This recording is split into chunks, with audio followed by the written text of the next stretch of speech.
বন্ধু, আমি তো বিশাল একটা ঝামেলার ভিতরে পড়ে গেলাম। কি ঝামেলা? তুই তো জানিস যে আজ 6 মাস হলো আমি বিদেশের তে আইছি।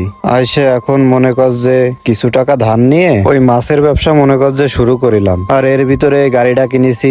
সব টাকা তো মনে কর আমার এই জায়গায় শেষ হয়ে গেছে। এখন এই মাছের ব্যবসা করতে যায় মনে কর আমার তো লস হয়ে গেছে। আর এই লস হওয়ার কারণে এখন যাদের কাছ থেকে টাকা নিলাম তারা তো মনে কর টাকার জন্য প্রচুর পরিমাণে চাপ দিচ্ছে আমারে। এখন এর তো কোনো ব্যবস্থাই আমি করতে পারতেছি না। তাই আমি চিন্তা করেছি কি যে আমার গাড়িটা আমি বিক্রি করে দেবো। তোর এত শখের গাড়িটা অল্প কয়েকদিন হইলো কিনতে পারলি না, এখনই বিক্রি করে দিবি? এখন তাছাড়া তো আমি আর কোনো লাইন পাচ্ছি না। আর তুই তো আমার খুব কাছের বন্ধু, এই জন্যই তোরে বললাম তুই আমার কোনোভাবে গাড়িটা বেচার ব্যবস্থা করে দে। হুট করে তো আর গাড়ি বেচা যায় না, এখানে তো সময়ের ব্যাপার আছে। তা তুই আমার কিছুদিন সময় দে। এখন তোরে সময় দিতে গেলে তো আমার হচ্ছে না। পাওনাদাররা তো দিন দিন আমার বাড়ির পরে উঠে আসতেছে। এখন এই ঝামেলা ঠেকাতে গেলে তো আমার গাড়িটা খুব তাড়াতাড়ি বিক্রি করা লাগবে। আচ্ছা, আমার একটা ভাই আছে, হুম। তুই একটা কাজ কর, গাড়িটা আমার কাছে দে, আমি একটু নিয়ে যাই দেখাই নিয়ে আসি। আচ্ছা, তাড়াতাড়ি বিক্রি করতে পারলে তো আমার অনেক উপকার হয়। তুই একটু যায় দেখ গাড়িটা কোনোভাবে বিক্রি করা যায় কিনা। আচ্ছা ঠিক আছে। সাবধানে যাস, গাড়ির ক্ষতি হয় হোক, তোর জন্য ক্ষতি না হয়। সামান্য কটা টাকার জন্যই শখের গাড়িটা আজকে বিক্রি করে দিতে হচ্ছে। আরে ভাই, আপনি এই জায়গায়? আপনারাই তো আমি খুঁজে বেড়াচ্ছি।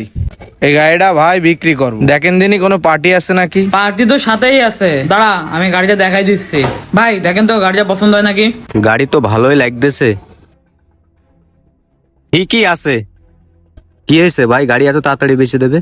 ভাই নতুন গাড়ি, মনে করেন কোনো সমস্যা নেই, এখন ইমার্জেন্সি টাকা লাগবে যার কারণে গাড়িটা বিক্রি করব। ভাইয়া গাড়িটা তো আমার পছন্দ হয়েছে, তা তুমি এটা নেওয়ার ব্যবস্থা করো। ভাই আপনার তো নতুন গাড়ি, তা আমি 1,80,000 হলে নিতে পারবা না? ভাই 1,80,000 নতুন গাড়ি হিসেবে আপনি কন্ডিশনটা দেখেন।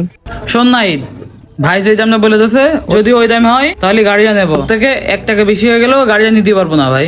আচ্ছা ভাই, গাড়িটা তো বিক্রি করতে হবে, তা আমি একটু ফোনে কথা বলে নি, দাঁড়ান। আচ্ছা যান।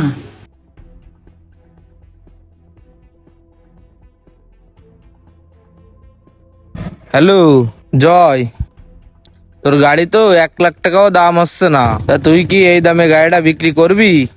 কি কইস বন্ধু, এত কম টাকা? আজকে বিপদে পড়েছি বলে শখের গাড়িটা বিক্রি করে দিচ্ছি।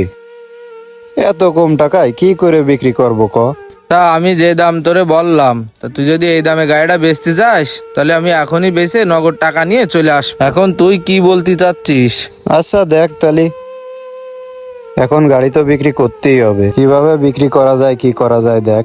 আচ্ছা তাহলে আমি গাড়ি বেচে টাকা নিয়ে আসতেছি।